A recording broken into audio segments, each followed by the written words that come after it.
si Florence Subido O ano? nag-message sa akin kanina. Na? Babasahin ko na lang para masagot tayo ni Mase. Oh. Hi, Jovi.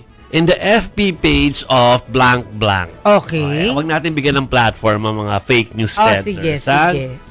Two netizens are claiming that Claire Castro mentioned in her press briefing na itong si BBM at si First Lady ay nasa New York na kahapon pa. Huh?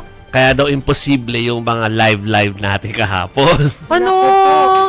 So, ni-review, Kamatayan. sabi nga niya, alam naman daw ni Flores kung ano nangyari kahapon dahil mga live report naman daw yun. Ano? Oo. Pero para daw talagang masigurado sa kita mo ngayon, ganun na tayo eh. Kahit alam natin sa sarili natin na totoo na napanood natin ng live, May confirmation. nagdududa ka tuloy. So, Oo. siya tuloy, pinanood niya yung USEC Castro briefing kanina. At wala naman daw mention na ganun. Pero nandito sa Pilipinas, di ba? Yes, nandito sa Pilipinas Okay. at least kung ang pagbabatayan natin ay yung mga inilabas na official statement coming from Malacanang. Yung kasing pagbisita sa UN, United Nations Headquarters, di ba kasama nga ako noon? Nagpunta Kinover ka ko din. nga siya Correct. sa New York. Alam mo Oo. kung sino nag-New York? Oo. Si Manny Pacquiao. Si Manny Nag-speech. Pacquiao, Oo. nag-speech siya para ikampanya rin yung Pilipinas na mabigyan ng seat. Yes.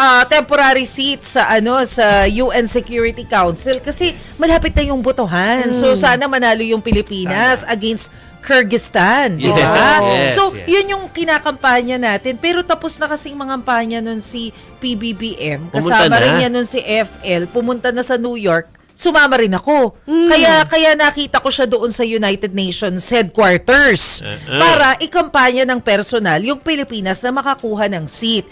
Pero yung kanina kasi, meron nga rin i-share na photos. Teka ha, babasahin ko yung mismong official website ng ng Northern Luzon Command. Oh. Ang official website po, ang official Facebook page ng Northern Luzon Command ng Armed Forces of the Philippines, nag-post din na bumisita si Pangulong Bongbong Marcos diyan sa pinapatupad. Eto, pinapakita pala natin yung photos na 4PH Pasinaya Homes.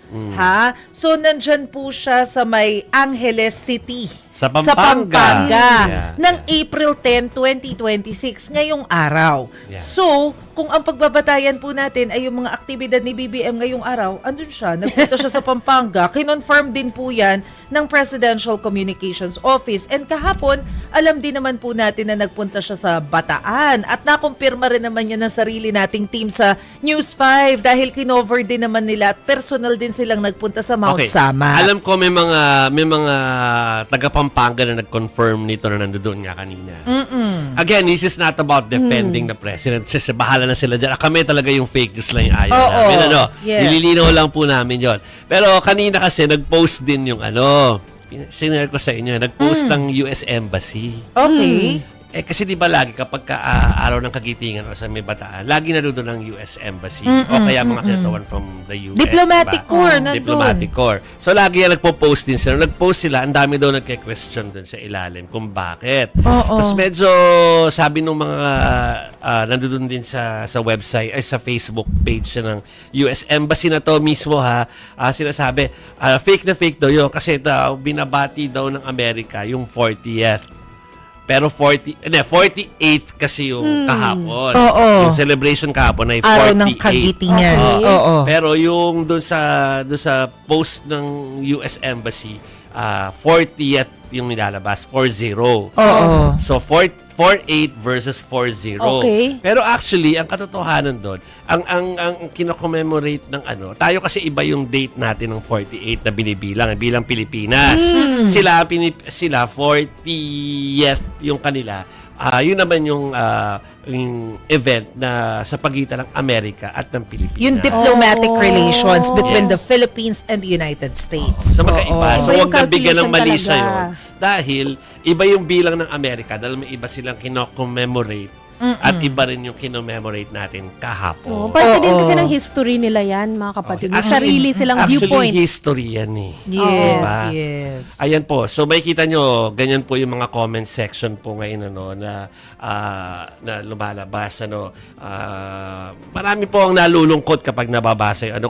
Kung nung una parang kansawan to ko sa comment section. Diba? Parang ba't naman ganito? Parang kinakansawan yung mga nagkakamali ng paniniwala doon sa binabasa nila, 'di ba?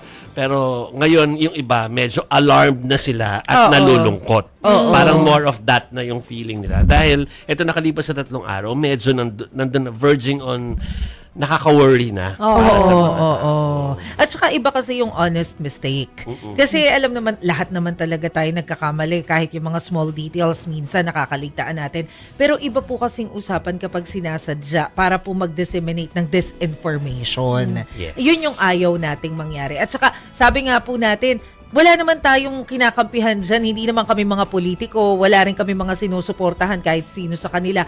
Ang advokasya po namin dito sa totoo lang. Doon lang tayo sa totoo lang. Bawal ang fake news. So, lalabanan. Lalabanan natin yan. Kung mali yung pinapakalat po ninyo na information, hindi rin kami titigil. Sasabihin namin na mali yan. At hindi tayo nag-iisa dyan ha. Kung napansin nyo po ngayon, halos lahat ng media groups, na recognized media groups, kapag ka po merong pinapakalat na maling impormasyon, like yung mga quote card po namin, yung mga news card namin ginagamit sa maling paraan, talagang nilalabas na po namin na parang sabihin namin kung fake ito o kung talagang parang ginamit na sa maling paraan yung mga logo po namin.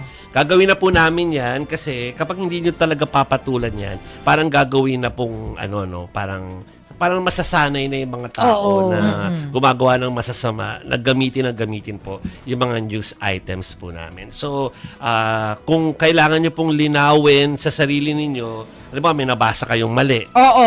Pero mukhang kapanipaniwala. Bisita na kayo agad doon sa mga legitimate site. Tapos may kita nyo naman doon, naka-advise doon kung fake ba yung nabasa nyo or hindi. Yes. Madali namang mag-check eh. Basta sipagan lang po natin ng kaunti para malabanan natin yung mga trolls. Yung mga paid trolls. Nakakalungkot diba? kasi sinasabi nga nila nakakonsyaba yung media dun sa mga ilang mga politiko. Medyo sanay na, maski naman sa anong administrasyon sanay tayo na merong balik sa media na hindi maganda. No? Lagi kapag ka-critical yung media, di ba? Pero sanay na tayo dyan. Pero yun nga lang, ngayon, dahil nga nakikita natin yung comment section na may mga naniniwala, mukhang kailangan talaga natin magsalita dapat. na cheeky, di ba? So, ganun po ang gawin dyan. Tukod sa kumalat nung, Diyos ko, tutulog na ako, yung mga kapatid ko sinasabi na totoo daw ba yung lumabas na patay na nga daw. Si BBM. Hindi sinabi yung pangalan, pero sinabi yung oras, 2:15 a.m. May oras pa. Pati yung lugar kung saan naganap. Ito lang, ang naging reaction ko lang, siguro dahil parang automatic na sagot ko sa mga kapatid ko, sa group chat ng mga kaanak ko, parang, kung sakasakaling totoo, ayaw naman natin mangyari yan kahit kayo ng presidente na napapana while in office, kahit sino yan, parang kahit di na po tayo magtalo-talo kung patay or hindi, meron na pong kikilos sa protocol tsaka PSG para siguraduhin na ang proper paglipat ng power ay umuusad. Yes. So parang sinasabi po namin, kung talagang patay na po, di dapat po yung kasunod na nasa in power o yung susunod yung vice-presidente o kung hindi man ang vice yung susunod pa sa kanya, inihahanda na or dadali na sa safe space, safe place, i-oath agad yun. It's an automatic thing based sa ating konstitusyon. So, pero nakita nyo naman, wala namang movement maski po sa kampo ni Vice President Sara Duterte. So, doon pa lang po, dahil mahal nyo sila, tignan nyo rin, wala naman din pong movement sa kanila. So, parang paano po nangyaring totoo yon kung sila mismo ay hindi pa rin naman kumikilos para mag-oath-taking, manumpa, o pumunta ng Manila para siguraduhin na merong good transition. Yes. At saka ilang beses na rin nating na witness, 'di ba, sa kasaysayan ng Pilipinas yung paghahanda ng vice presidente kapag sasaluhin niya yung posisyon ng presidente. 'Di ba? Si GMA at that time na bumaba sa pwesto si former President Erap, nag-ready siya noon eh, 'di ba? Sinecure na siya sa Na-secure Linden na siya. Hotel. Nasa Linden Hotel Oo. ang Arroyo Camp, nakasecure na ng PSG. Yes. Ano pa lang yun hindi pa sigurado kung aalis ng Malacanang si Erap, pero meron na pong tao doon. Alam natin dahil kinover natin, nakita Yes, natin oo. So nakahanda yon kasi just in case po. So ganun po yun. Tama yung sinulat ng writer natin. Line of succession, nasa konstitusyon, tapos meron mga automatic na gagawin yung otoridad tungkol dyan. Pag meron po mga ganyang usapin. Okay? Pero nakikita nyo naman, tuloy lang din yung buhay po ng vice-presidente. May sariling activities. May sariling activities din na kinocover ni Bril. May mga sariling activities din yung presidente natin ngayon na si Macena naman nagko-cover tsaka si Julie. So tuloy lang po yung buhay. No? Kapag ka po may nangyaring hindi maganda, kami po unang magbabalita sa inyo. Okay? Kami na po ang unang magbabalita. Huwag na po kayong basta maniwala doon sa mga alas 12 ng gabi tsaka pa magpo-post ng mga ganun, di ba? Kaya nga. Ko, kala ko natapos na tayo nito kahapon. May part 2 pa pala. At saka sabi ko sa mga kapatid ko tsaka sa mga pinsan ko kung totoo yan, di sana nilagyan na ng pangalan yan. Yun na nga. Pangalanan na, tapos matapang yung nagsabi niya na talagang dediretsahin niya tayong patay na. Wala naman di ba? Ay, nako. So, kung may fake news po, dapat isumbong. Ano ba sinabi ng palasyo? Mukhang bubuo sila ng website dyan. Yes, actually on Monday, magkakaroon sila ng signing ng Memorandum of Agreement ang Presidential Communications Office kasama yung Department of Justice para nga makapaglunsad ng mga hakbangin kontra sa fake news. Kasi hindi naman din natin maikakaila na ang daming nangyayari ngayon na pagkakalat ng mga disinformation. So, ang plano nila ay maglulunsad ng isang website kung saan ay makakatanggap sila ng mga reports para nga mas madaling mabantayan yung mga pagkalat ng mga fake news sa bansa. Correct. So, hintayin natin yan. Nako, Paolo Ubalde, baka ikaw mangunang-una dyan sa pagsusumbong, ha? Dahil balita ko, may inaway isang personalidad. Ay, ganda. Na purveyor of fake news. Ang daming fake news peddlers talaga ngayon. Ingat-ingat mga kapatid, ha? Kahit yung mga dating sikat na mga mamamahayag, nakakadismaya kapag nakikita mo na nagpo-post sa Facebook, sa X at sa kung anumang social media account na wala namang batayan. Puro hinala lang naman yung pinopost doon. Pero kasi nagki-create siya ng pagdududa na wala ka naman talagang malinaw na datos. Itago na natin sa pangalang Hindi, sa akin lang. Kasi kapag parang tayo rin, di ba, bilang mga mamamahayag, kung talaga sigurado tayo sa ulat natin, itataya natin, name natin. Oo. Pero nakataya actually ang name natin. Pero kapag yung tipo nag-aalias ka pa, o kaya parang hindi diretso yung parang innuendo na parang, nabalitaan ko, patay niya daw si ganyan. Kayo na mo nabalitaan. Diba? Tas kakalat na ng kakalat kahit di totoo. No? So, mabuti pa rin po na meron, kahit hate na hate yun na po pag minsan yung, yung mainstream media. Parang meron pa rin naman pong dahilan kung ba't nag-i-exist yung, yung puwersa na yun basta kami na-assure namin kayo, kahit sino pa yan, ibabalita namin. At saka, meron kaming approval. So kahit na sabihin ni Masi, alam ko na kung sino yung namatay, kunwari. Hindi siya agad Hindi namin agad i-ere. Meron pang siguro mga 5 beses na i-check before po namin yung ilabas. To make sure na accurate yung ilalabas mo ng balita. Yes. Ganun po yung aming protocol kapag sa mga mainstream media. Correct. So yun po. Handaan nyo na po yung mga reklamo nyo, just in case. Tandaan nyo, sinabi dito sa interview natin ng NBI. Yung mga screenshot ng mga importante,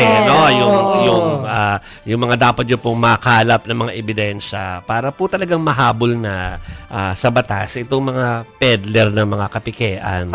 Pwede rin daw po kayong lumapit dun sa mga cybercrime division ng Philippine National Police kung kayo ay may nakikita na peke o fake news na kumakalat sa social media, pwede nyo po yan screenshot. Mas prefer nila actually na personal na magpunta to verify na totoo yung mga inilalapit sa kanilang mga reklamo.